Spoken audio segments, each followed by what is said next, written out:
Hello there, creatures, and welcome to another episode of Encounter This. I am one of your hosts, James. There can only be one kid.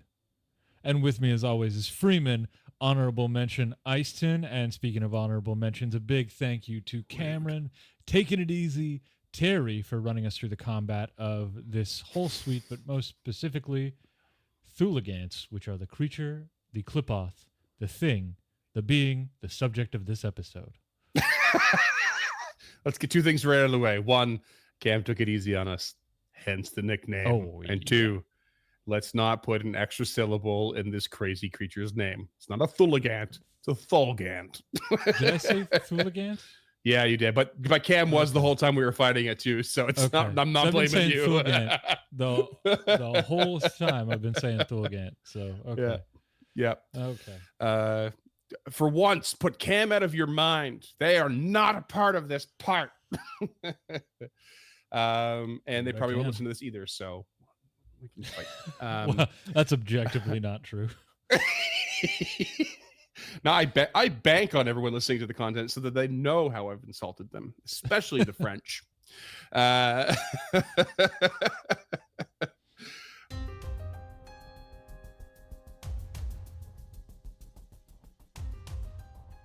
Hey there, creatures, and welcome to Encounter This, a podcast exploration of the creatures from Pathfinder 2nd Edition and the lore that surrounds them.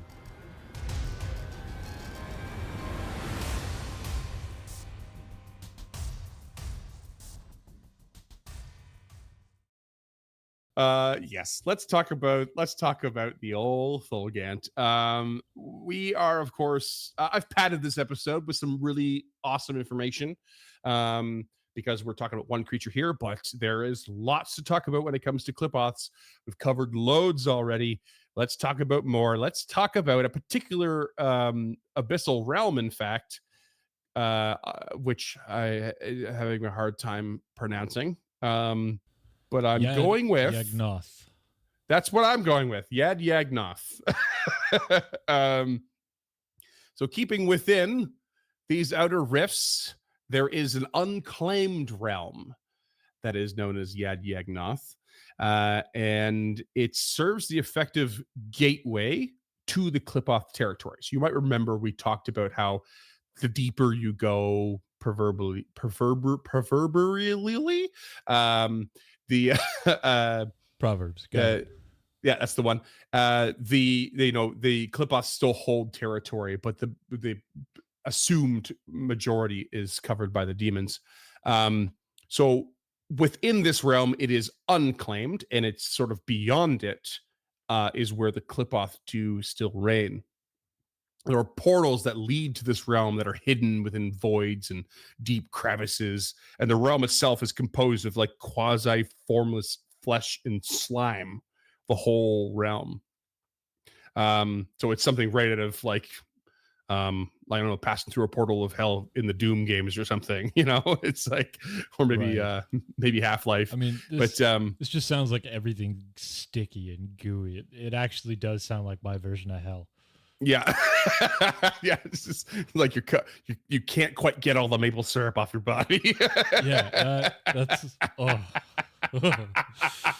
that sounds awful. As a previous chef and a current bartender, like, you gotta get the stick off your hands or you go crazy. It's a thing. The sudden appearance of in this realm, a sudden appearance of fanged pits or pockets of poisonous gas is common enough that it repels most intruders. They just, there they are. I love that sudden appearance. Yeah. Swamps and seas of cancerous liquid also form across the realm. There are fluids filled with intestinal tendrils. Huge fleshy structures that seem to float midair without support house nesting Qlippoths. Yes? We need to go back for a hot second. Okay, sure, yeah. Is cancerous liquid a flourish on your part, or is that no? I think that was written down somewhere. Yeah. I'm not gonna lie. A lot of this. Does cancerous have another meaning that I'm not aware of, or did we just discover that the disease cancer is canonical in Galarian?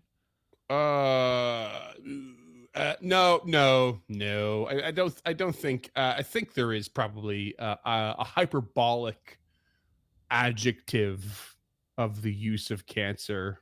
You know, Yeah, that I is understand what it means in viable this context. within the English language. Like, traditionally, you only use words to describe your setting that exist in your setting. That would be like Sure. using the F word in Galarian. Like, it's just not. Mhm. I mean, that's probably a bad example, but like, Right, but we're also talking about like the was it the trope don't call a rabbit a smearp? Like there's no point in renaming something if you don't need to. It's that, you know, sure, but I mean, it could Yeah. be toxic or Sure. fumigous. Like there are synonyms for Mhm. cancerous in this particular context that don't Sure. invoke that cellular degenerative disease that Right. exists, as far as I knew, only in our world. So But this is a direct quote. perhaps touching these liquids does in fact cause cellular degeneration. Huh. If you want. Yeah, I think I probably misspoke there. Cancer is not technically a cellular degeneration as a mutation, Hey. but we're getting in the weeds on this. I'll let you The keep going, world's but your that's cancerous interesting. oyster, my friend. Interesting. Food for thought, listeners. Food for Let thought. us know how you feel down in the comments. You heard it here first. We digress. Surprise, I guess. Surprise. Surprising Or are nobody we at Josh all. and Chuck? As I was saying before I was so rudely interrupted, huge fleshy structures that seem to float midair without support house nesting Qlippoths within. The largest of these structures damage the fabric of the plane and create holes into others. One such leads to Tianjing in Galarian itself, where Qlippoths once led an invasion millennia ago in the past, and they were actually repelled by some sort of celestial host. So here's a little tidbit of undetailed history that one of these little holes in reality once allowed them to invade Galarian millennia in the past. Black Cool. stone pillars scattered the realm, carved with ever-changing Qlippoth runes, manipulating and warping the laws of nature in contradictory ways. That might justify your guff with the word cancerous. Yeah, I mean, why not? That certainly does, yeah. Ancient tales tell of treasures held within these black stone pillars that are beyond the skills of mortals to create. But of course, few who ever venture far enough to discover such a thing ever return. And if they do, they return corrupted in some fashion. In the center of this realm lies something known as the Vast Scar, a gigantic pit of swirling hypnotic darkness, an oily darkness that is semi-sentient, and anyone gazing into it succumbs to its corrupting influence. The scar itself is a remnant of the famed deity ROVAGUG, who had made his way out of the deepest rifts to destroy the entire Great Beyond. And the scar is the exact same breadth and shape as the Pit of Gormuz, the location on Galarian where the demiplane, the Dead Vault, is located, which is in fact ROVAGUG's prison. So, yeah. Needless to say, IAGNOTH is a very significant locale with a lot of... you don't want to go there. It's not your go-to vacation spot. And if you have grand designs on crazy magical treasure that's beyond the scope of creation for mortals, maybe let it go. Maybe let it go. It's probably not really for you. And Yanjing wasn't a mispronunciation on your part. I believe that's the capital city of Tianjia, I think is the... Oh, is it? Oh, I think so. I don't remember. Okay. Yeah, I didn't read much more in it because there wasn't really information on the invasion that I recalled or that I noticed, or at least didn't note. But yeah, it was just a fun little fact there, I guess, because we're always talking about this, like it's so these creatures are so related to the outer rifts, and we have that link through the Darklands and through that island and you know all that stuff, and with like flesh warping and stuff too. But there doesn't seem to be a huge push for them to really be on Galarian or in the mortal plane other than to destroy Sin. So a full scale invasion of some kind seems as we talked about before, like, you know, they're not well organized, and those who are trying to destroy Sin at the root probably are the smartest among them, and the rest are just sort of killing demons over and over and over, kind of fruitlessly. So it's, I thought it is a cool point that there was someone at least at some point attempted it, but we've yet to really see that on a full scale in the current iterations of Pathfinder, I think. Now let's talk about the Thulgant. Oh yeah, there's a sweet picture for you. That's just some iconics fighting hordes of them. Well, those are the Ognagar. That they look a lot bigger in that picture than I think they should. Yeah, huge. But that's gargantuan. Fun. Come on. Like you think that's gargantuan? That's Godzilla size shit right there. Like, I mean, so is huge. I mean, Godzilla's probably huge, no? Maybe he is. We all know I have a hard time with measurements and scale. Okay, I'm not good at it. I guess it depends what era of Godzilla you're looking at and what nationality of Godzilla you're looking at. No, it's true though, because once I've said it before. I once learned that a telephone pole, not including what's underground, from the ground up in the surface, is about 16 feet high on average, and that's about the average size of a giant, which is a large creature, which hurts my brain so much. Yeah, and then a huge creature is what, double that? So I guess that could be Godzilla sized. Oh, that hurts my brain. Gargantuan would be about the size of this the Harbor Center. For those of you who have been to Vancouver. I live in Vancouver. I don't even know what that is. I don't know anything. I don't know downtown. I don't know anything about this city. It's the needle downtown that you can see from anywhere. I don't look that way. Looks like a dollar store CN Tower, but it's Space Needle. Let's talk about the Thulgant. Oh, that timing was great. Also known as a scour Qlippoth. So you might be asking yourself, why all the hubbub about IAGNOTH? Well, the Thulgant built massive hives inside that realm, which are the closest thing the deepest rifts have to any form of civilization, quote unquote.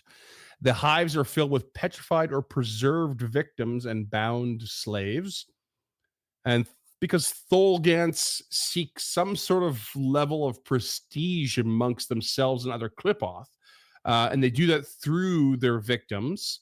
And the more powerful a victim they have, like it's more powerful than a rival's, the Qlippoth like gain a little more prestige. And there's a Qlippoth known as an Utuku that is often employed to draw and attract victims through the universe for capture for these sort of like galleries. I read them being described as. So they have this there's a certain sense of pride in there, which I thought was a bit odd, because we talked earlier about like a lot of them not really understanding emotion, which is why they are separate from Sin.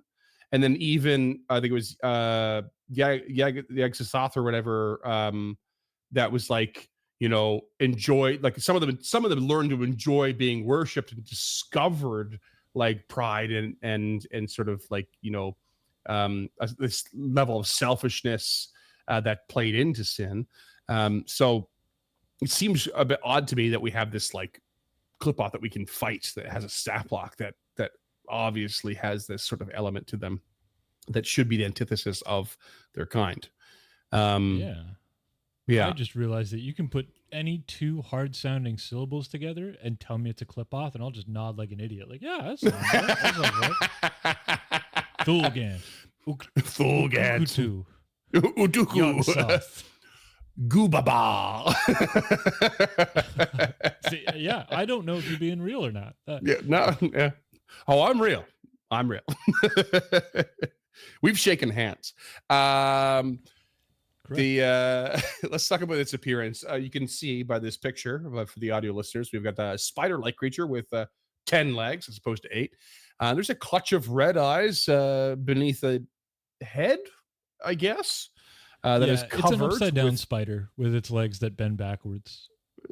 Yeah. It's mostly that. Yeah, mostly that. Writhing tentacles come out of where its head is. And we have 3 scorpion-like stingers at the rear end. You'll notice that these scorpion-like stingers are very much like the Ognagar stingers. And that is important, my friends. Because the Ognagar is, in fact, the progenitor of this Thulgant. You might remember in the previous episode how they like to eat themselves so fat that they can't move and then cannibalize themselves until they transform into this creature. So the dragon that's scorpion gross. that eats itself so hard it becomes a spider. Perfect sense. It's yeah. I mean, I'm following the line of logic. I don't know about you. Yeah. Other than nesting in a hive and seeking victims for prestige, the Thulgant spends the majority of its time hunting demons, of course. The nesting and gathering of galleries of petrified victims is a diversion for themselves at best, it's described. So maybe there isn't a sense or as strong a sense of pride as we think. Oh, yeah, there's the one he aired. It's a little more comic book-esque, but it's pretty cool. No suckers on those tentacles. Much more muted tones. Yeah. So destroying demonkind and returning to the rifts of the Qlippoth, returning the rifts to the Qlippoth as their place of rule is the ultimate goal of this creature. So they do tend to push towards that said goal, and they have a particular, I mean, which one doesn't, a particular hatred of demonkind. So that's the Thulgant. That's actually pretty straightforward. They kind of have some things at odds, I feel like, in the lore. Like they're doing this, but they're doing that, and one's a diversion. Apparently, we learn shortly after. But like, there's more detail on what the diversion is than there is about they're actually fighting the demons and fighting sin. Right. For audio listeners, you don't really need to look up this image. It's actually just straight up nightmare fuel. Yep. Mm-hmm. To our video watchers, thanks for being here. We appreciate having you on over on the YouTube, but real sorry about this. This is we applaud your iron stomachs. Yeah, these are not great. So that's the Thulgant. But like I said earlier, I've padded this episode with some fun stuff. And we are going to go through that now. We're going to go through what I've referred to as the honorable mentions. Since it's the lore of this creature is simple and reasonably sparse, let's talk about some of the creatures that have existed in Pathfinder 1E, but have not been introduced in 2E yet, but have still lots to add to this sort of grand mythos, as it were. We're going to take turns on this. Do you want to start or do you want me to go? What do you think? I can start, I think, if you want. All right. Good luck with that name. All right. Look at that thing. The Hemeron. The Hemeron. That's as bad as good as I can do. Born from the corruption of death itself. Not sure what that's supposed to mean. Basically a giant titan beetle with a sagging elephant hide over its tiny carapace. They're 4.6 meters across, or 15 feet. 6 meters tall, including its trunk and its antennae, or 20 feet. Weighing over 6 tons, or 5,433 kilos. Imperial tons, not metric tons. And as lore tells it, one can succumb to their hideous flesh alone, forced to imagine the trunk digging into their flesh. Awful, awful, awful. Yep. And the antennae can rot flesh with a single touch. Not any better. The Hemerons kill living creatures, and preferably demons, and use their bodies as incubators for the young. And young seems like the wrong word, because they basically just because they're basically each just entrails, muscles, and skeletons of their victim. They then shed their own trunk, bury it in the hollow out remains, and then within an hour, they grow their trunk back, and a fully formed Behemeron rises from the corpse. That's fucking awful. Yeah, you'll notice that my next note is "da fuck." Yeah, this is some like hunter wasp kind of shit where they fly down ridiculous. and lay their eggs in the back of a spider, and then the spider just goes about its life until wasps explode out of it. Awful. Yep. Wow. In an hour, a fully formed one comes out. There's no young. That's so fast. It's ridiculous. You can imagine For that audio in a long-term like battle in an army. Like, that's terrifying. Yeah. No, thank you. For audio listeners, this thing has like 10 legs. It's got 4 of these antennae, and it does have kind of like a plate around the back of its head. Very reminiscent of like a triceratops or anything in that vein. That's what I was thinking. But I totally get where elephants come from. It's got these huge like ant-like mandibles, and then its trunk isn't a trunk so much as it is a pincer. Well, it's trunk with a pincer on the end. But you look at it, you're like, that reminds me of an elephant, but then like doesn't end the way it should. It's none of this weird. ends the way it should. Doesn't even start the way it should.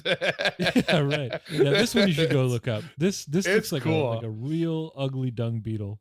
Yeah, it's messed up.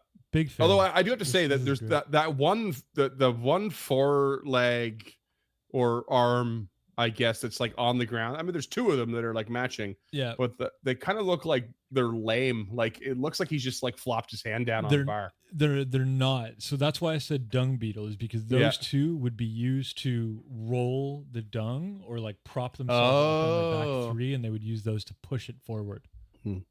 If you use this in your game, listeners, make sure they are rolling giant balls of Qlippoth dung down hills as siege weapons. Or they're rolling corpses of the thing they just killed that they're about to implant their trunk in. Or they're rolling giant balls of dung filled with corpses. Okay, let's go on to the next one. If you ever want other players back, maybe that's not it. If you ever want James in your game, don't do that. Let's talk about the creature that is a name that makes me think that maybe that's why James volunteered to go first, because this is unpronounceable. No, that's definitely not it. Catabolinye? We're both leaning into the GN romantic language nye sound, which is probably realistic, but let's be honest, you can't say it. Cataboligny. It's yeah. All right. Yeah. It's about as silly sounding as that picture looks. Because basically this creature is described as a living siege engine. It is 16 tons or 14,515 kilograms, 30 feet tall, about 9.14 meters, and 40 feet or 12.2 meters long. 6-legged and has spiked clubs at either end of its body instead of a head or tail. And spiky growths all along its back, and a yawning mouth under its where its belly should be, which is a familiar thing from the Chernobyl. It's just leaking this one, some sort of ichor. Oh yeah. You know, it constantly drools a flesh-eating poison, of course. So if you get under it, cool. Oh yeah. If you get under it to try and stop it, good luck with that. There's no cutting the Achilles tendon to this 30 creature. Feet fucking tall. Sure. Yeah. There is a massive tree-like growth on its back that is capable of shooting a concentrated beam of entropic energy. And if you succumb to the appearance of this thing as well, you basically will imagine that your own body is falling to pieces. So that's terrifying. They have an incredible urge to destroy objects, and which I've described as toddler energy personified, especially effective against demonic fortifications and the like. For some strange reason, sometimes I forget my own notes and I'm stunned by them.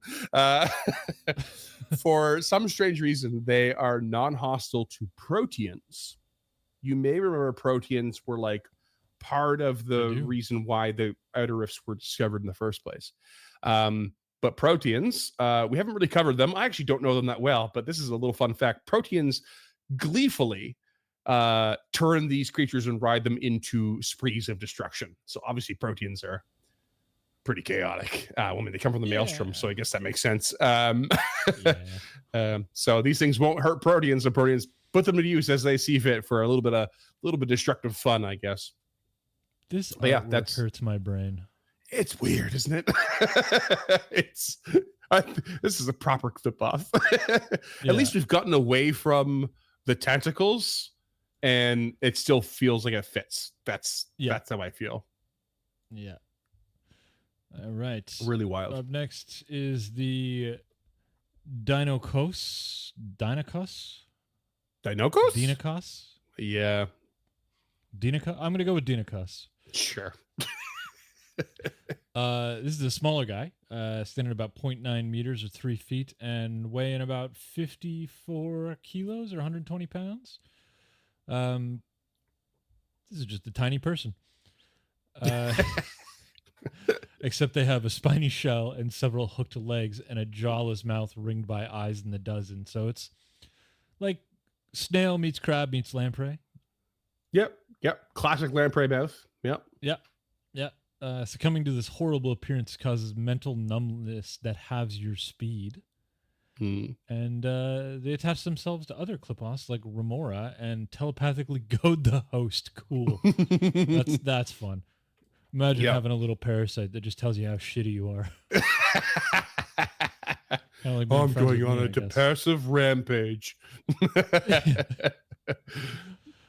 When no host is available, they can turn invisible and burrow to make surprise attacks, but this is about as subtle as they get when hunting, I'm assured. When a host finds a meal, the Dinokos will attach and feed and reproduce. The bigger the kill, the more powerful the new young can become from the feeding.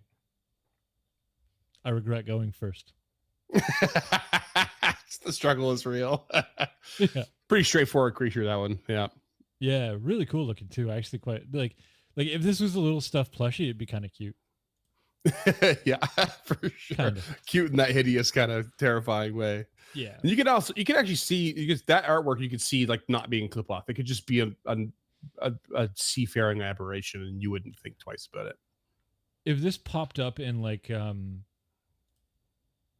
I can't remember the name of the cartoon, but it's like a Netflix space cartoon. If this popped up and was just like, or like in a Futurama episode, it's just popped up and it's like, right. Yeah. Yeah, don't run. I wouldn't be surprised at all. Exactly. It turned out to be friendly.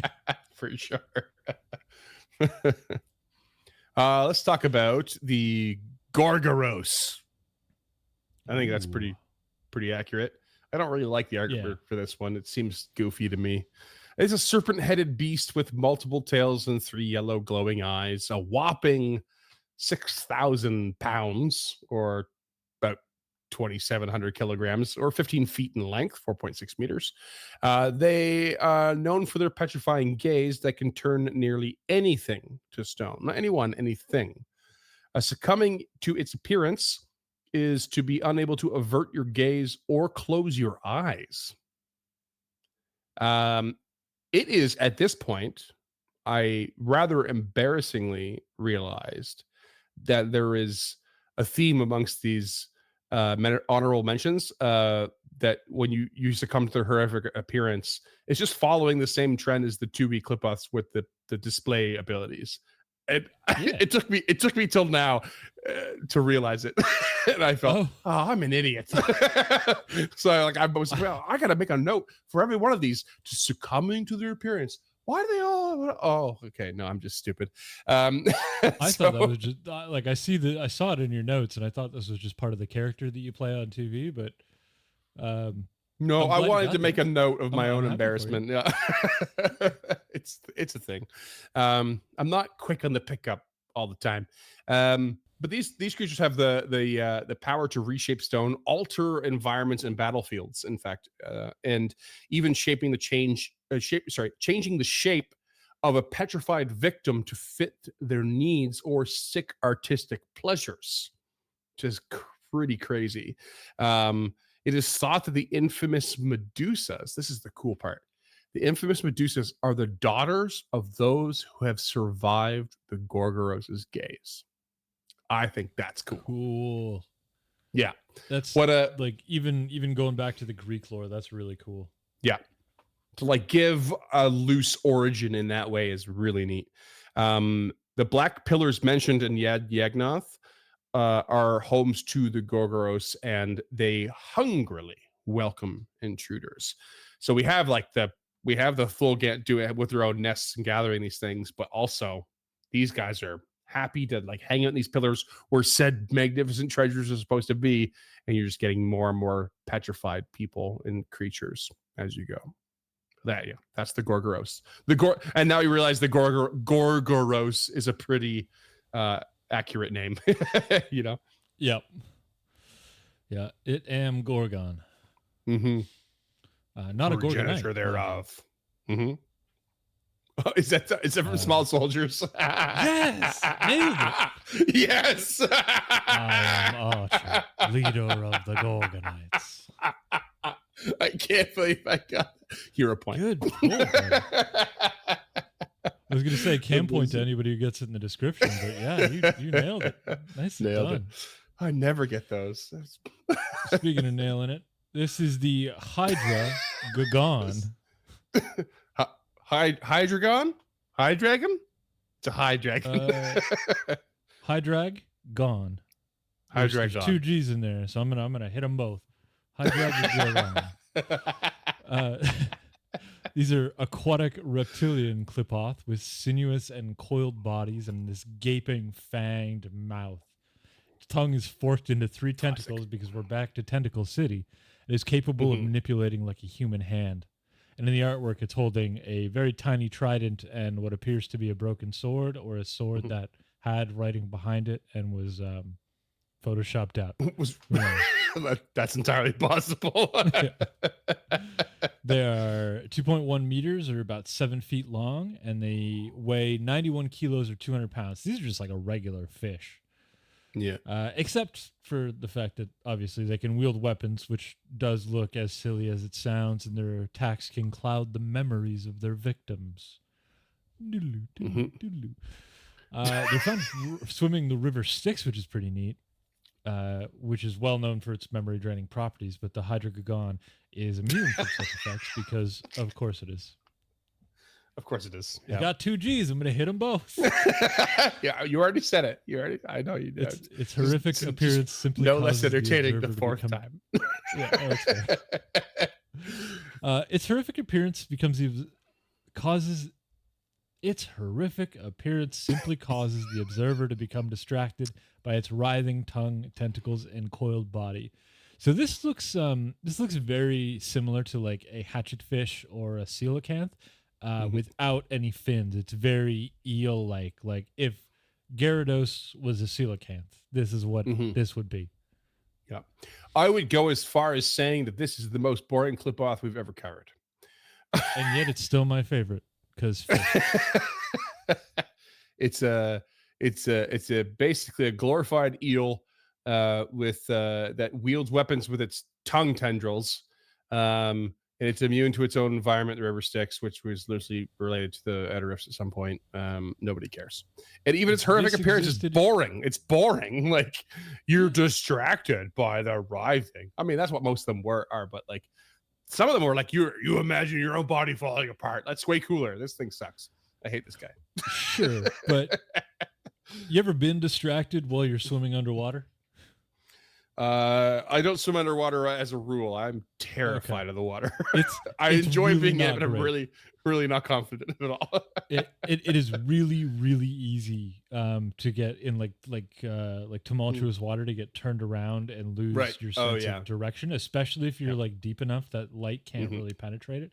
I haven't been super deep, but I've been deep enough where you have to kind of look for not the surface, but you have to, you get turned around really easily. So this is not ideal for anybody underwater. Yeah. But so that's just an extra hard pass for me on this creature. Just don't use it. It's no good to me. No, No that's good to fair. me at all. And you are correct. This would be an eel if it were in our world because it has no fins. It reminds me I'll let of you move on. Flopsum and Jetsam from the Little Mermaid. Oh, I thought you were gonna say Neopets.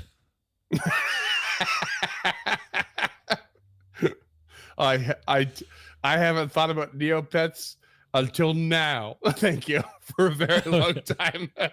Barely remember that existing. Flotsam, Jetsam, Shoyu, and some other ones. Let's There talk we about go. the Utuku, the one I mentioned earlier. My God, look at that thing. This is fucking awful. This looks like if your cat's hairball came to life. This looks like every failed genetic experiment in movies. It looks like someone tried to create a creature out of chewing gum, And insect parts. and insect parts. Teeth. There's a Thankfully, surprising amount of teeth. thankfully, There's an unnerving amount of teeth. thankfully, this creature is a shape changer, so I can avoid this look if it wants. And in fact, this creature. Are we definitely on the right creature? Actually, I'm going to double check the art because I don't. No, we're not. We're not on the right creature. We got mixed up. I had a feeling. No, that's the one. That's the one we're about to talk about. Sorry, I got them backwards, friends. I forgot my alphabetical order. This is my bad. We'll come back to chewing gum guy for James to cover in a second. Let's talk about this. Is the Utuku. This is a shape-changing Qlippoth. I mean, it's not pretty to begin with either, so maybe that's a good thing. It is actually built and designed for creating cults that do, in fact, remove sinful souls from the mortal cycle of souls. So this creature is actually pretty interesting. In its true form, it is this scaly humanoid creature, but 7 feet tall, 2.1 meters, 200 pounds, 91 kilos, somewhere in there. It has a single eye surrounded by writhing tentacles. No surprise. Where its face They're more ought to like be, of course. polyps than tentacles, but yeah. There, yeah. And its arms end in hand-like sucker tentacles. If you look close enough, you'll see the suckers under like the sort of fingers. And there's a lizardy tail. Yeah, and like hyena legs. It kind of looks like a chimera kind of, what were they called? Therianthrope? No. Oh, yeah, Therianthrope. No, it wasn't there a catch-all term for chimeras? Therianthrope was actually for like I can't remember stuff. Half man, half animals. Right. But what was the one with your amalgams? Is it a chimera catch-all term? Okay. It's been a while. Yeah, and anything that's more than one thing put together is like a chimera. Yeah. Like okay. If you have like chimeric, like animal DNA for some reason, which is possible. There is you can take horseshoe crab blood for certain things that creates antibodies and immunities and stuff like that. Yeah. Then you kind of become a chimera. I guess technically all children are a chimera of their parents. You know. Yeah. Okay. Well. Anytime you're splicing genes together, it's a chimera. Is the impression that I'm under. And so, what are you? Are you some sort of half human, half clockwork mechanism? Yeah, half human, half Excel spreadsheet. That's not a joke, everyone. Is interesting. This man is autistic. he's not making fun of. Oh no, yeah, that part's not a joke. I am actually autistic. Just in case. In case you couldn't tell. Just when the Utuku attacks, it siphons away the victim's humanity, meaning humanoid only. I think. I double checked the mechanic on this. So it attacks the humanity, which is not the best catch-all term for the fact that you're humanoid, and it basically causes charisma drain on a mechanical level. It can replicate the power. So this is the weird part. It can replicate the powers of a cleric and access abilities from 2 domains at the same time, so long as they are from the following domains: community, healing, nobility, protection, and repose. Again, this is from 1E. That's So not a bad list for sure. it's pretty cool. So they basically just replicate the abilities from those domains without having to actually be granted them from a deity. And they then teach their disciples that the rewards for their faith are not to be transformed into an outsider through their faith, but to instead be assimilated into the great beyond itself. Just kind of scarily not untrue. It's a really well worded lie. And after death, the souls of the faithful of these cults will pass through Pharasma's judgment and be immediately transformed into quintessence that bolsters the outer rifts, but does not bolster the demons.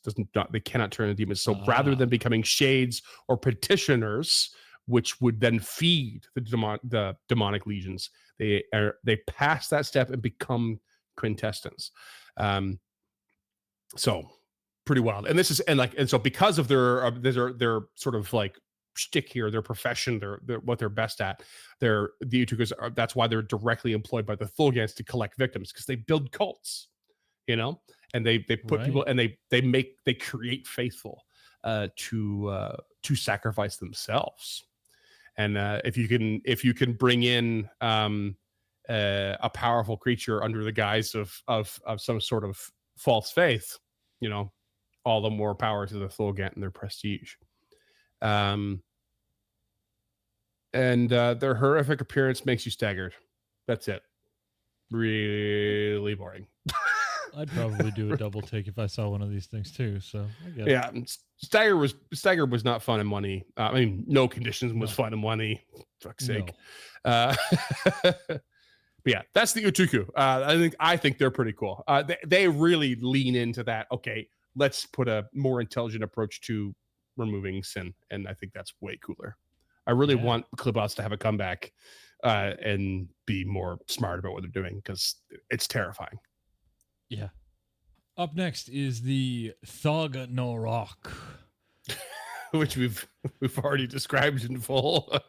Yeah, this pile of chewing gum and insect parts. This is something out of a Ren and Stimpy episode. Yeah, right. These sentient symbiotes once lived off the flesh of ROVAGUG himself. They're considered divine servitors and will obey the deity or his powerful priests. Otherwise, they crave divine flesh and consume anything in their path that might lead to it. And since they have such a close connection to ROVAGUG, they tend to rampage on their own when/if they aren't under instruction.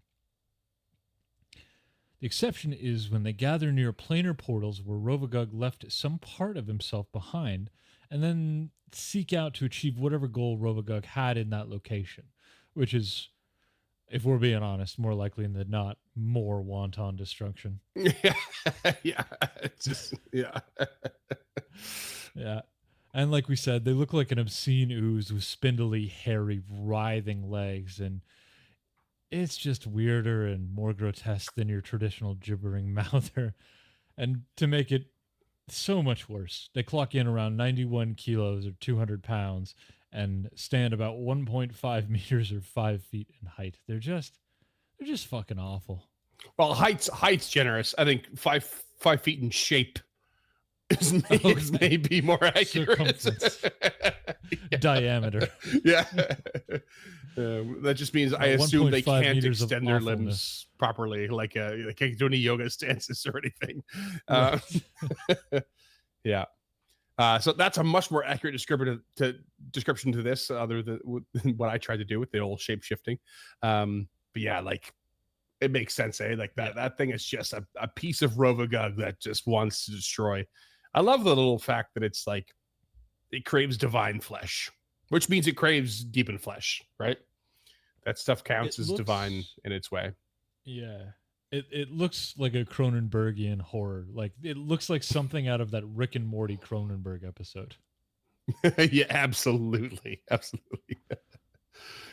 Let's talk about the next one, the Vixenion. Vex. This one I think James should have covered. This is an ooze-like Qlippoth. James loves a good ooze. Yeah. It resembles a pulsating, blood-red, bloated tumor. We love those too. Muscular tentacles and eyes can quickly sprout and disappear back into its mass as it sees fit. It is one of Yamasoth's most fecund experiments. Fecund means like if you see a fecund forest, it is filled with growth and life. It is cool. It is the epitome of just like blossom, basically. And they feed on their victims by absorbing them and digesting them with acidic fluids, discarding any remains that can't be broken down, of course. So very, very classic ooze-like behavior there. Constantly hungry. They can be found wherever there is plenty of prey and prefer to climb high and drop upon their victims. It's always a fun little thing to throw at your players. Because surprise ambush by a heart with tentacles. I'm always reminded of when I used to play, I don't remember the video games Tenchu Stealth Assassin. And if you were basically playing a ninja, and but you could not really go toe to toe. You had to be a stealth assassin. And we had a joke, me and my stepbrother, as we were playing these games, is if you couldn't find where you needed to go, it was when in doubt, look up. And it was always like an extra path to follow. And so I feel like that's a piece of advice that most people would follow when you're in a dungeon. When in doubt, look up, because you never know what's going to fall on your head. It's a different reason to follow the rule, but it's still important. So these are large in size, so they're a very big creature. But the amorphous nature allows them to squeeze through very tiny spaces, as you might imagine, provided they aren't currently engorged with a meal. They reproduce via mitosis. So when fed thoroughly, they will hide away, and the outside of their mass hardens, becoming indiscernible from a regular rock formation, which is even more fun for dungeon diving. And then it stews up an internal rancid amniotic fluid, and within 24 hours, 2 Vexenions emerge from the cocoon, both retaining all memories of the original. They might serve as shock troopers or vanguards in the Qlippoth armies, gathering materials for Yamasoth's experiments, or sometimes take up company with Nyogoths, which are among the very few creatures that it finds inedible.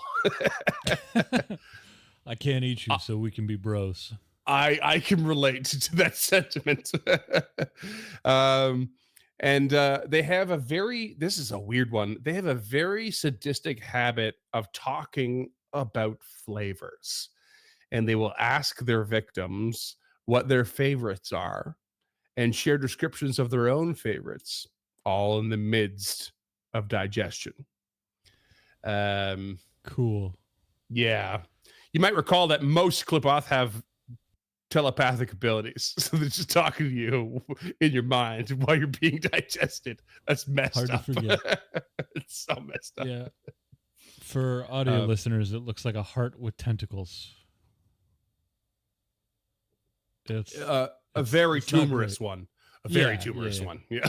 Not a healthy heart. Not a healthy heart. And not like one of those ones you've seen on the cigarette package. It's a total different kind of not healthy.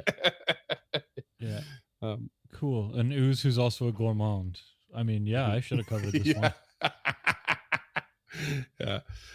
Hindsight's 2020. We have one more to cover, and I'm happy to take it over because it's something I mentioned previous. I promised we would cover on this one, but you're welcome to take the wheel as well if you want. But this is a very, very significant creature. I think no, you take it. Okay. I'm going to take a stab at pronouncing it, I think. Yeah. Ithavos. I kind of think Iathavos, I guess Yathavos would work as well. Thavos. Yeah. Kind of like in Yagnoth.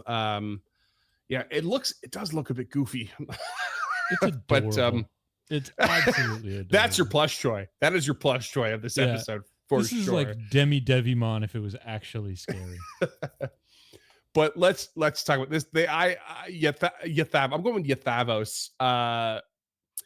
I'm here for outside of the Qlippoth lords themselves, this creature is the most powerful Qlippoth. It is so singularly chaotic and evil and abhorrent that the Outer Rifts itself only allows a single one to exist at a given time. So the realm only allows. Yeah, this cute little guy. This cute little guy. The concept of existence is like there can only be one. Exactly. There can be only one. Just like the modern world would never replicate another James whilst James was alive. just chat GPT wearing a stupid hat. This thing is you can buy colossal. it on unchartednorth.com/shop. This thing is colossal in its size. Is a spherical creature of sorts. It's like bat-like wings, red eyes that appear on all sides. We see in the front here, but apparently they're on all sides. And huge claws that dangle from its body. This is the creature I described in the Nyagoths episode, where the Nyagoths squirm all along this creature's body, eating the scraps left over from its kills. The Yathavos can absorb other creatures and transform them into more Nyagoths. Again, considered to be one of the worst fates an explorer could meet in the Outer Rifts. I did mention that before. And it can also fire beams of entropic energy that cause victims to burst into energy, flesh, shadow, and smoke in an instant. It is supernaturally stinky and boasts a bunch of magical abilities, including the ability to shift between various planes of the great beyond. Succumbing to its appearance can permanently blind you and feeble your mind. So cute. So cute. So cute. So,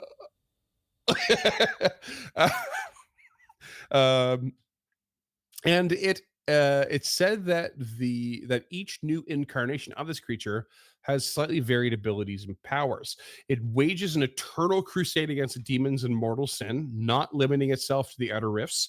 It will travel to worlds and rid them of all mortals, leaving them bereft of creatures that can commit sin. It just goes on a tirade. These worlds are thoroughly ruined, usually littered with Nyagoths that continue to consume every scrap and speck left behind. It can be summoned by very powerful magic, turning its attention to an entire world. And sometimes the world can defend, repel, and banish the Yathavos, but it remembers the world always and has no problem waiting millennia to return and finish what it started. Should it ever be slain, however, there is a short period where the Outer Rifts forms a new incarnation. There is no childhood, no younger version. It comes into being fully grown and with none of the previous Yathavos memories. It only retains its hatred for demons and mortal sin. So there's a really interesting loophole there to it remembering being banished from that's a story hook if there ever was one, a long-term one. Like, we saved the world, not remembering who killed it. Yeah, but now we have to go destroy it at its source so it doesn't come back. It's worth noting that this is a level 20 creature in 1E. And it says that the longer it hunts and lives and grows, it becomes more powerful, possibly taking on the sorcerer class as it does. And it is said to lair in the realm known as IAGNOTH, where no demon or Qlippoth lord has any designs on claiming, because that would mean dealing with this creature, basically. And it's not worth it. It's just straight up not worth it for either side. Yeah. So, super cute, pretty gnarly. The Highlander of Bats. The Highlander of Bats. And that, my friends, is Qlippoths. Before we get into the stat block, that's it. That's what we got covered. I'm sure I've missed some stuff. I'm sure we have missed some stuff. Like, it's just, there is so much to cover on these creatures. There were so many PDFs and books to read. It was fun. It was really cool. What a ride. Yeah. I'm probably tell by our reading list. Yeah, for real. There was no small amount of work that went into this one. But very neat. I love these as a proprietary kind of creature in a way to Galarian and Paizo. They're really cool. They have so much potential for long-term storytelling. It's really neat. Even multi-generational storytelling. Now that we're talking about it, like I'll get into it in Homebrew, but like what you just said really inspired me to on like how to start a campaign with these things. Yeah, it's like it's really obvious to me that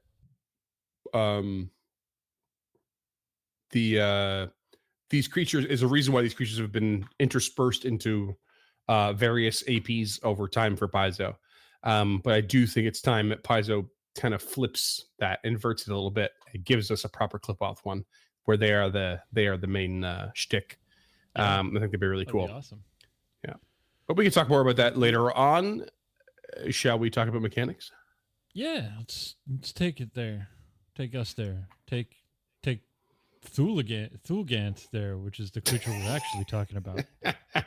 Let's talk about the Thulgant. Yeah, that's what we're talking about. So we've got ourselves a level 18 creature, AC of 42, which really was a struggle for us when we fought this thing. Was it ever? HP of 305 with fast healing 10, which is very important. We'll get to that. Large in size, and it's got all the usual traits. Religion for its recall knowledge. All that really matters. Speed 30, climb 30, fly 50. These things just have so much mobility. All of these Qlippoth creatures. All the usual stuff with languages, Chthonian and telepathic, dark vision. These guys have true sight, which is really important, which I think is now called See the Unseen in the remaster. Oh God, I hope not. Well, I'm prepared to be corrected that those are not the same thing. Maybe do a quick search on that for me, James. And very importantly, these things have a constant casting of unfettered movement on them, which is really beastly. But we're getting the typical like mental 15 resistance, physical 15, except for cold iron, still immune to controlled and fear. They're very, very consistent for all those stats and various weaknesses and advantages. It appears to still be called true sight, and the feat is called true perception. The feat? Oh, is a feat and everything? Yeah, it's a 19th level feat. Essentially, it's just permanent true sight. Oh, okay. Oh yeah, true sight and see the unseen. They are separate things. Okay, it's important because the reason I highlighted it was because true sight basically means that there's a secret counteract check that occurs for like illusions, morph, and polymorph effects. It is not regarding invisibility. See the unseen is for invisibility, which I'm remembering is the new name for see invisibility, basically. Which actually makes sense. Yeah. Let's talk about attacks. It has stinger attack. Imagine that in the back, no problem. 10-foot reach, 3d12 plus 70 piercing plus 46 mental. And then we've got Thulgant Venom, which of course we'll cover. And then the other attack is a tentacle attack. This one's agile, also 10 feet, bludgeoning damage plus acid, and has grab attached to it. So we've got a good variety there, not just of like the typical, non-agile attack plus an agile attack, but also different damage types being added on, and different effects as alternatives or additions. It's got some neat things here. It's got a single action ability. We talked about this when we did the combat. You were curious with this. It's got a single action ability called Demon Hunter. It's got the occult trait, and it basically causes a demon within 30 feet to suffer their sinful vulnerability. If you quickly look at any demon, they have an ability or a disadvantage of some kind called their sinful vulnerability or some such. And it varies from demon to demon, but it's actually pretty neat. I can already tell James is looking it up. So give us some cool examples as you come across that. They also have something called Mind-Rending Sting. The requirement is that you hit a target with 2 consecutive sting strikes in the same round. So this is very much like Rend. And then you immediately do 3d12 plus 17 mental damage.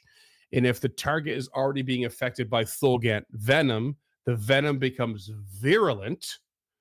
Virulent meaning you need like double the amount of saves to recover, basically. Like you need 2 consecutive to like reduce the stage and stuff. So that's if you keep attacking with stingers, basically, you have this ability to like drop in more mental damage and reduce the chance of recovery of the venom you've injected, which is brutal.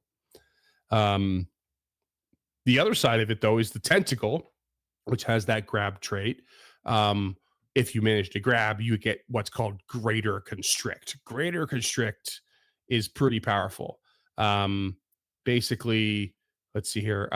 Fortitude save, like usual. It's a basic save, so you're taking half damage on success and stuff like that. So bludgeoning, but plus acid as well.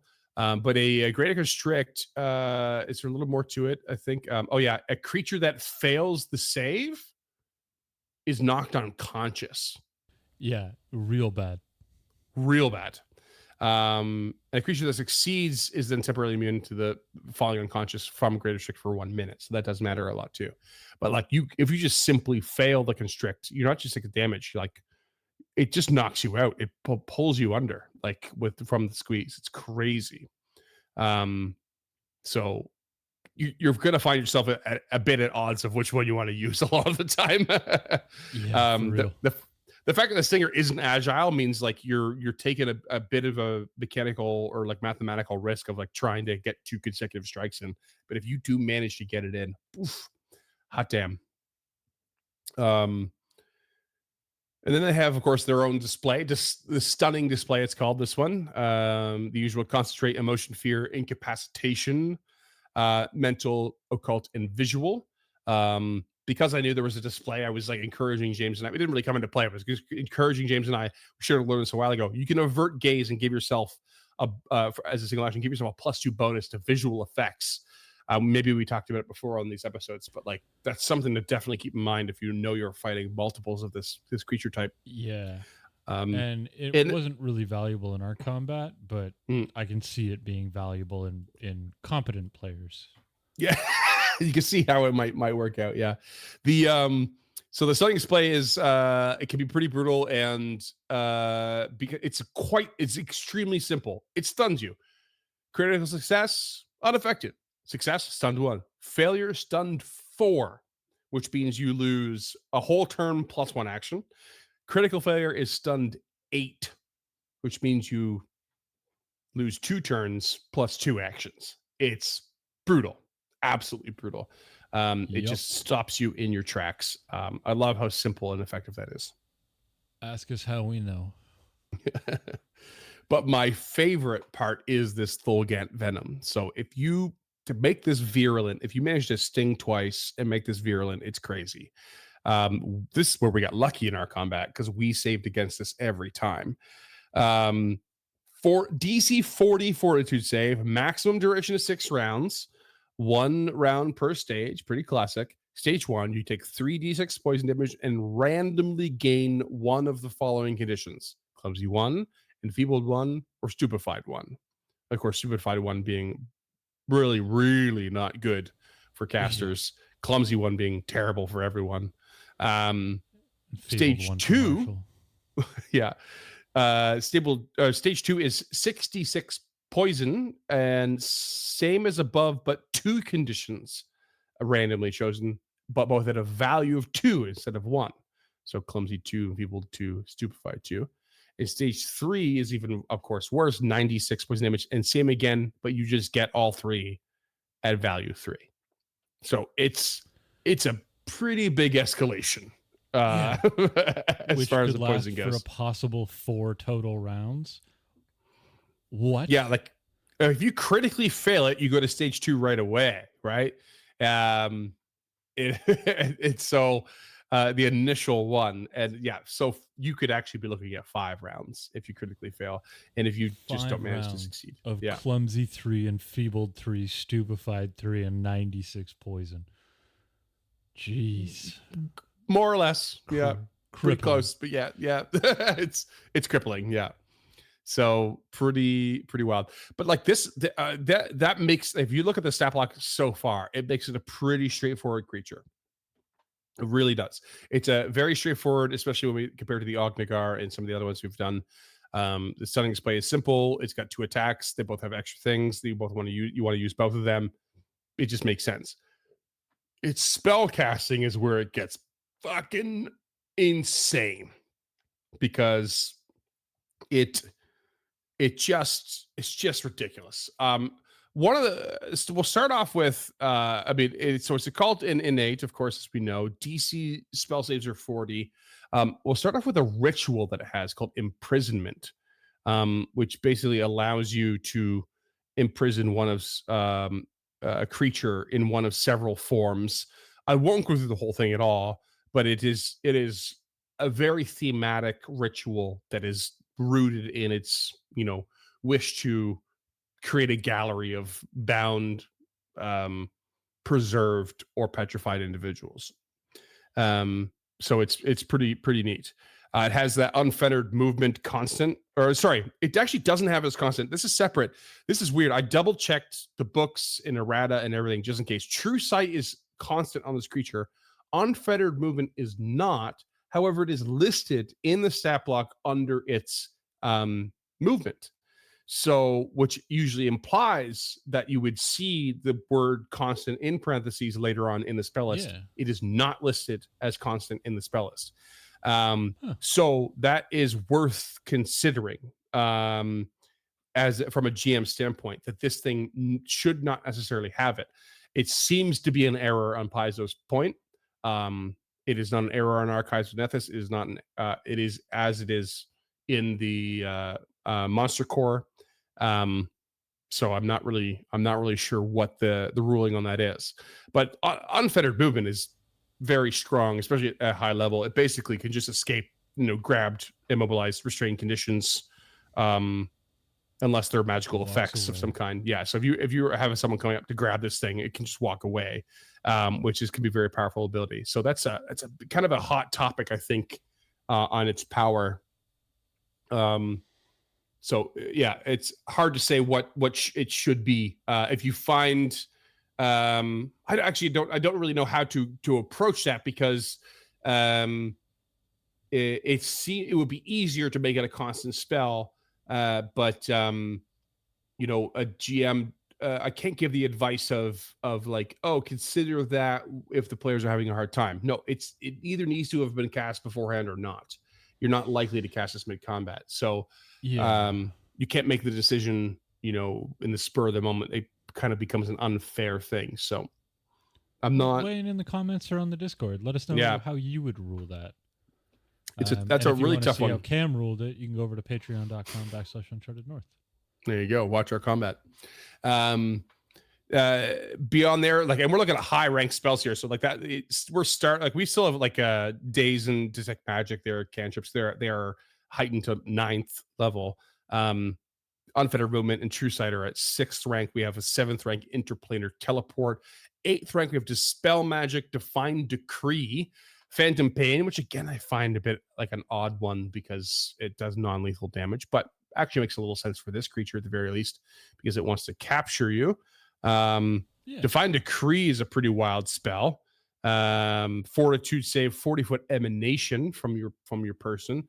And you utter a potent litany from your faith, a mandate that harms those who oppose your ideals. And you deal 7d10 spirit damage. Well, that's it. Yeah, I say it's a rank 7. No, rank 8. So it's actually going to be 8d10. And then you have your usual basic stuff for damage, but you also are going to be like enfeebled, possibly paralyzed, and critical failures. There's a whole bunch of extra happening, but yeah, it's just a big old announcement of believe in me or you're gonna die. I love that kind of simplicity. Can beat up your God. Yeah, exactly. Yeah. And then we have Quandary as well, which is the new maze in the remaster. Basically pushing you into an extraplanar puzzle room of sorts. You have to find your way out using checks. You're ejecting you from the combat effectively. But what else can eject you from combat, James? Petrify. Petrify.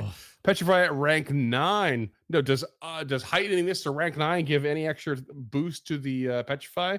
No, other than the fact that it's a really high counteract check and/or DC. Of course, when you fail this, it does have incapacitation.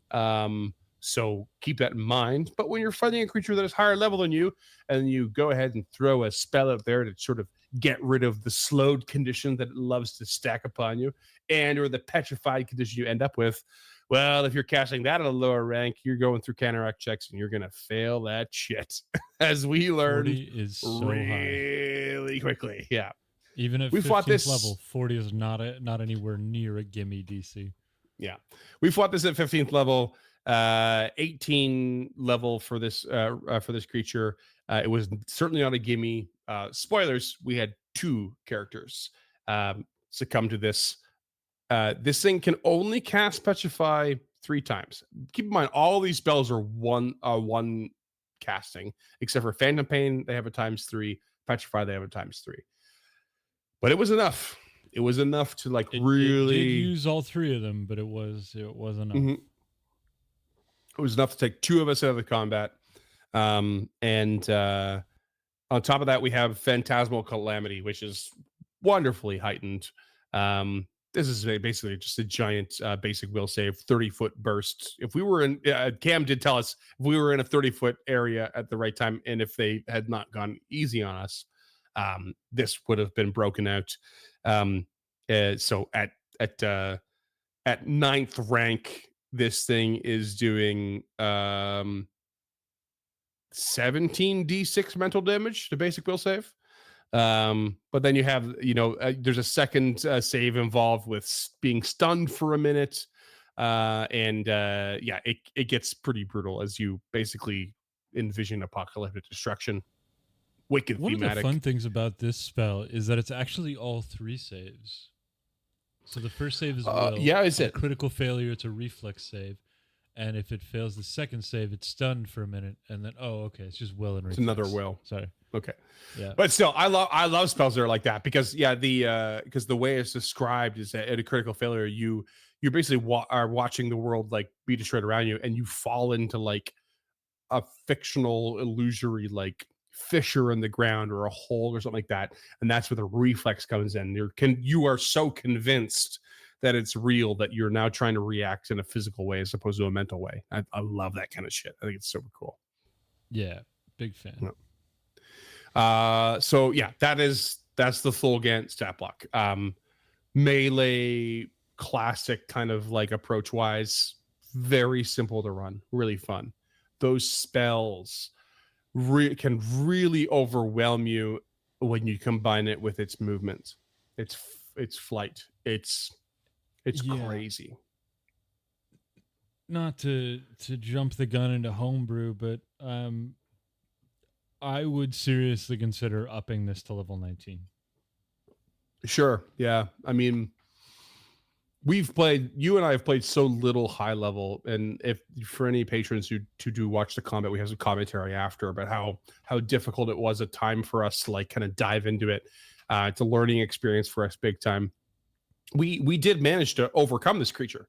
But it was because Cam pulled a few punches, and we got some good rolls, and we at the end we played some good hands, but ultimately this creature could absolutely just stand back and blast you with the spells that it has. There is so little you could do about it. I mean, obviously at this point you have fly on a lot of your creatures, or your PCs, sorry, than each other. But like Cam actually dispelled one. Like I was flying, knocked, proned me, fell to the ground, took damage, dispelled my fly.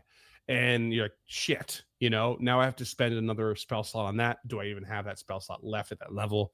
Like it was not, it was not. And if we had no chance to fly at all, which we ended up almost having, there was no chance of defeating this creature. It could just guerrilla tactic its way and whittle us down till we run away.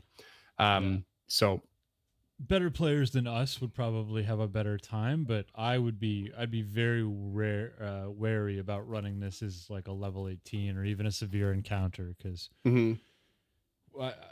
again, maybe it's just us, maybe it's a testament to Cam's skill in combat, and they are very, very skilled at combat. There's no doubt about that. They also understand how skilled they are, so they know when to pull their punches and stuff like that. Every one of these felt like very challenging, very, very challenging. Even the Ognagar, even though we essentially trounced that, it could have gone very differently very fast. Yeah. Had we not had the skill set we had, like it just felt sort of simpatico for that in that moment, right? And it was the one time we succeeded to recall knowledge check, and we're like, okay, we can take advantage of that. I have the spells for that. Let's do it. And we did it. But every other time was like, you're going in, even though you start to go in with the knowledge of we need cold iron weapons, we start to go in with the knowledge of we know it's immune to fear, or controlled effects. Like even knowing a lot of those things, maybe they generally have the lower save of this. That was seldom enough to like not to help us make these easier. We only really had one combat that felt like we overcame it with some reasonable ease.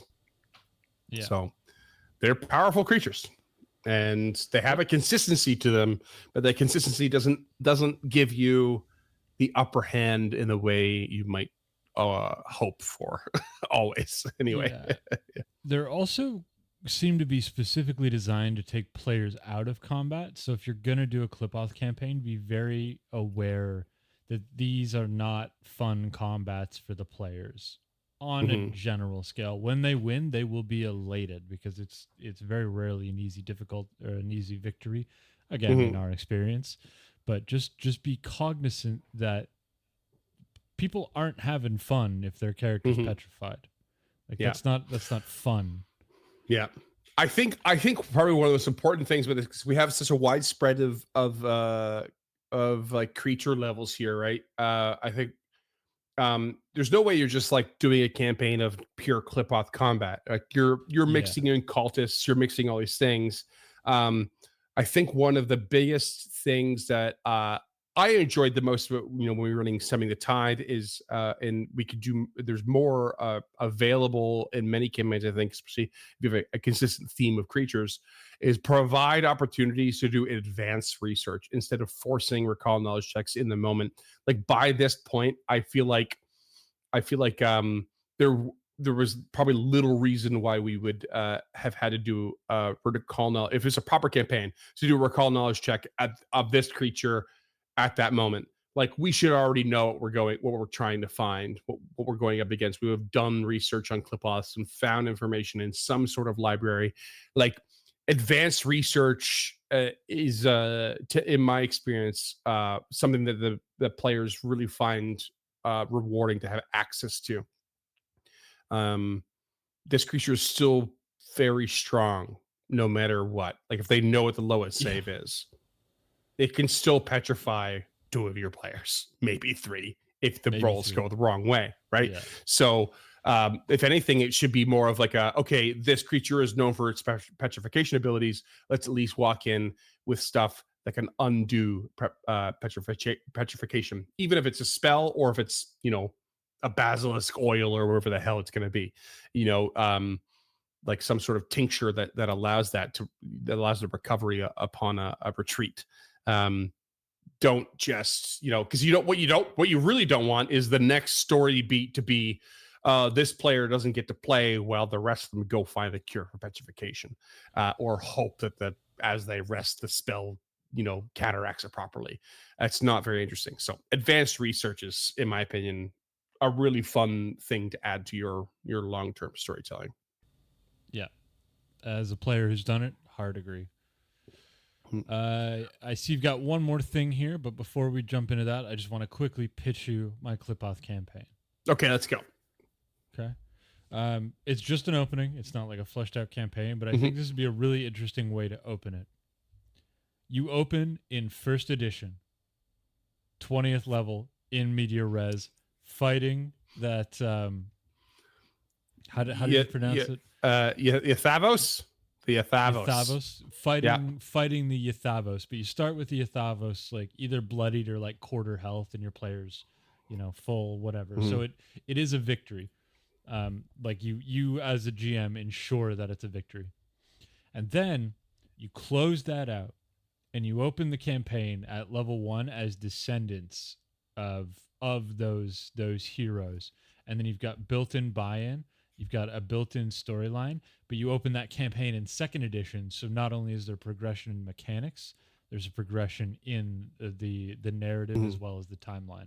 I think that would be a really interesting way to play, like, and again, start the Yathavos like really low health, like real low, so it's a guaranteed victory. But sure. don't make it a gimme. You could run it like I run it, and the way I run most monsters these days is that I don't even bother looking at the HP. I just wait for it to feel like my players are getting bored or a really cool story moment, and then I call the combat.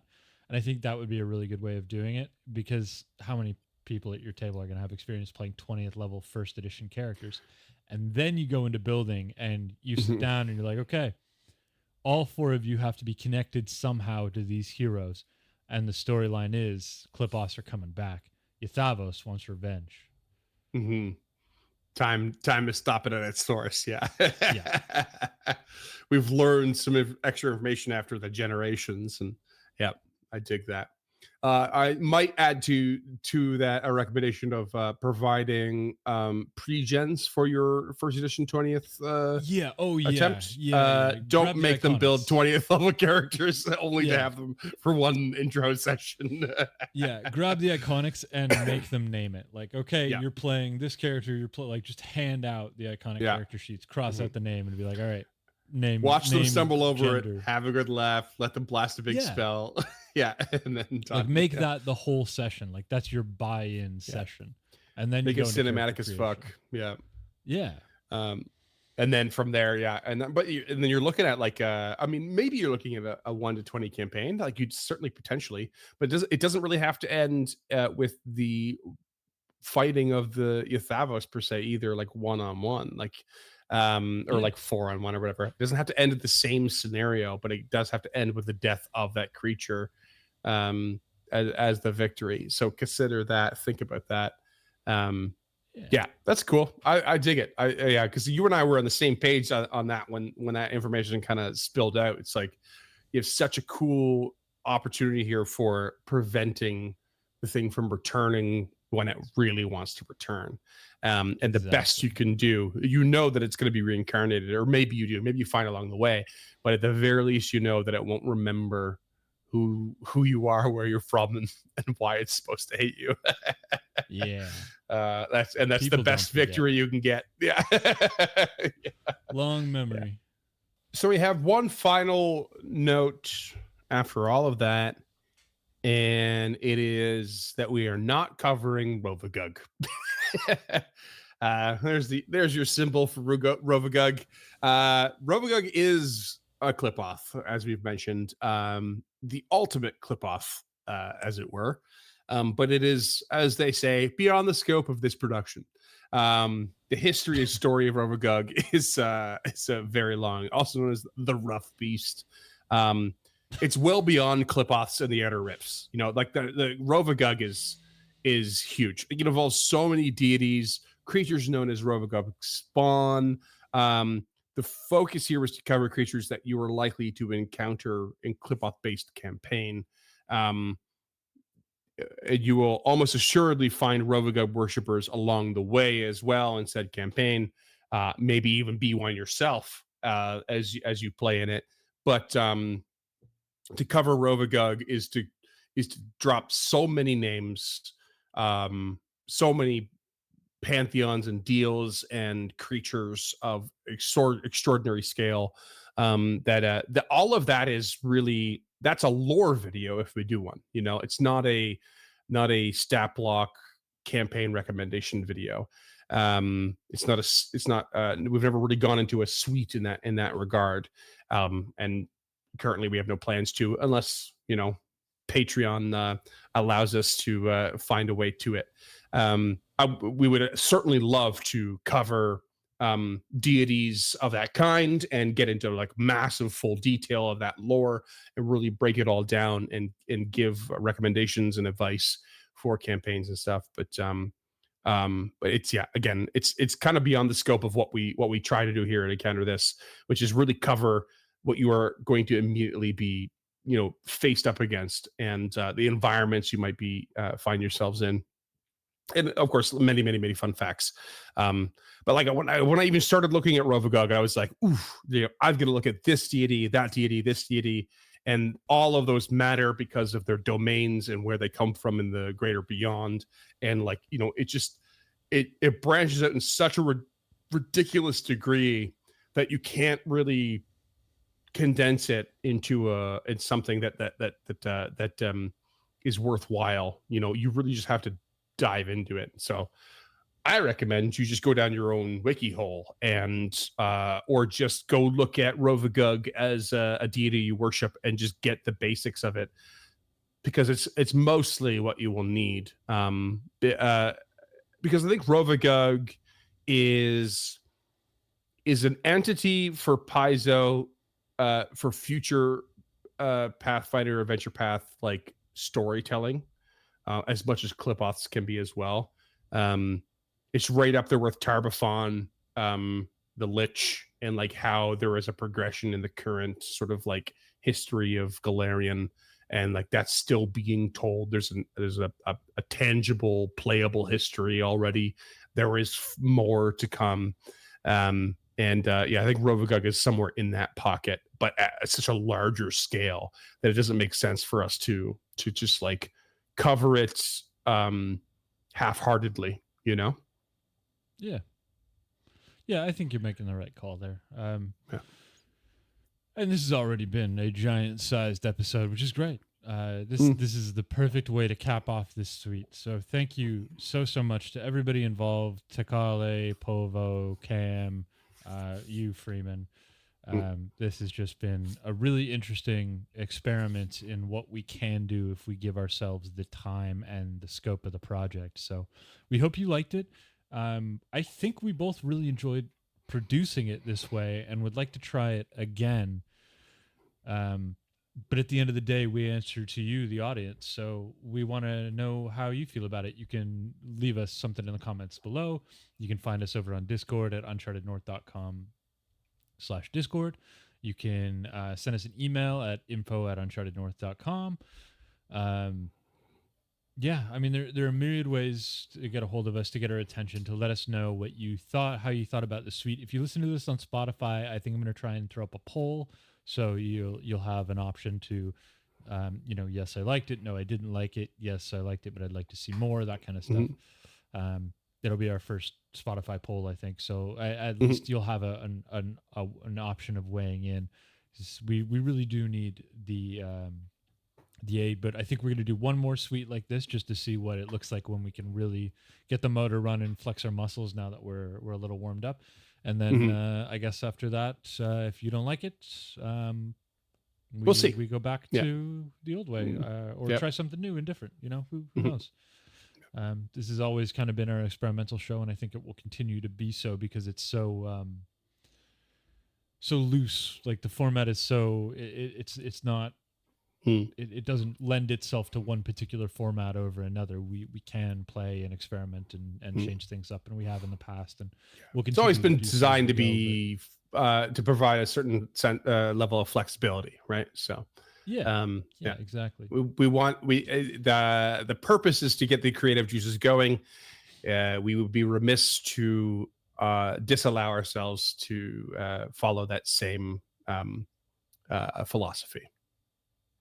Yeah, exactly. So we don't know when the next one's coming out. We'll probably only do a couple, maybe a few this coming year in 2025, because these are large projects, and we want to make this one a lot larger, or the next one a lot bigger and more of kind of everything, as well as give ourselves some time to actually do it. As these have been coming out, I've been editing them the week before, and I'd like to not have that kind of give stress. Herself a little more breathing room. A little more preparation, a little more breathing room. Yeah, exactly. So we've got a plan. We just need to pick our sweets and start taking a run at it. But again, thank you so much for watching this episode. We hope you watch to the end of the credits so you can see all those names again and where they helped out.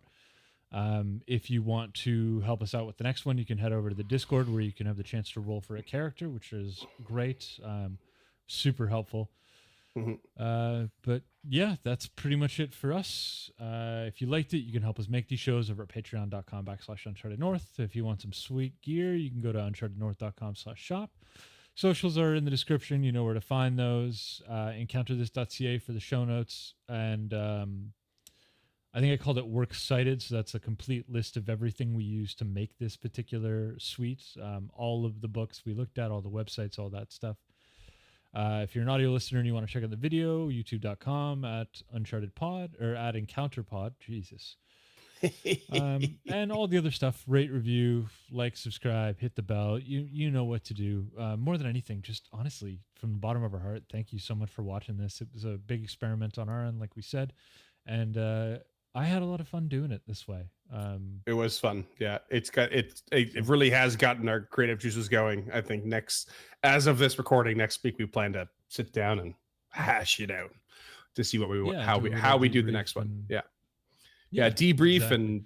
and brainstorm. So yeah, it's gonna be fun. So couldn't make it without you out there. So again, thank you so much from the bottom of our hearts, and we'll be back when we're back. But you'll know at least a week in advance because we'll do some social media promos or some such gesture for promo. Promos. It's James' version of jazz hands. Exactly. A little more frenetic. Thank you, friends. That's gonna do it. Thanks for sticking around. We appreciate you being here for what can only be called as the stuff of nightmares. Until next time, creatures. Thanks as always for listening to Encounter This.